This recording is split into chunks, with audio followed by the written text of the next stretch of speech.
अरविंद केजरीवाल जो दिल्ली के मुख्यमंत्री 3 बार रहे, उनको कोर्ट ने बरी किया। उसका मतलब क्या है उनके लिए, उनकी पार्टी के लिए और देश की राजनीति के लिए? चलो शुरू करते हैं प्रभुवाणी में कि आज हुआ क्या। आज दिल्ली की सीबीआई कोर्ट ने अरविंद केजरीवाल और 23 अलग लोग जो थे उनको इस बात से बरी कर दिया कि दिल्ली के शराब घोटाला में कोई भी करप्शन नहीं हुई।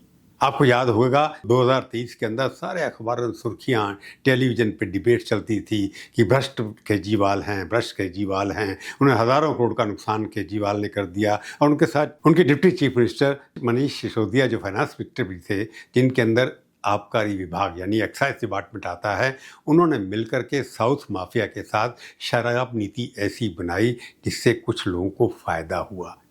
दिल्ली की जनता अभी भी उन ब्रांड्स के वंचित है जो बिकने चाहिए थे। अच्छे ब्रांड तो होते हैं, प्राइवेट दुकान दिल्ली के अंदर नहीं है, नीति बदली नहीं है, परंतु इतना हल्ला मचा।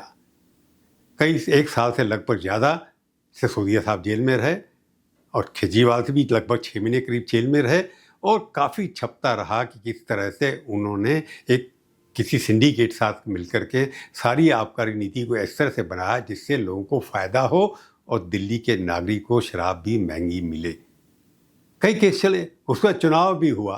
चुनाव के अंदर क्या हुआ आप सबको पता है कि भ्रष्ट केजरीवाल का जैसे लेबल उनके ऊपर चिपका, उससे वो चुनाव भी हार गए और भारतीय जनता पार्टी 70 में से 48 सीटों पर जीत बन करके रेखा गुप्ता मुख्यमंत्री भी बन गई। अब रिजल्ट आ गया, कोर्ट के अंदर फैसला आ गया कि जो चार्जशीट आपने बनाई है उसके अंदर कोई भी आधार नहीं है, कोई भी प्रूफ नहीं है। कोर्ट ने इतने सीरियस एक्सप्रेशन पास किए हैं, उसमें लिखा कि सीबीआई ऑफिसर जिसने जो चार्जशीट बनाई थी उसके खिलाफ भी एक्शन होना चाहिए। कोर्ट ने यह भी कहा कि किसी किस्म कोई रिकवरी दिखाई नहीं दी गई कि पैसा कहाँ गया, किसने लिया, कि सोना चांदी नहीं निकला, कुछ भी निकला।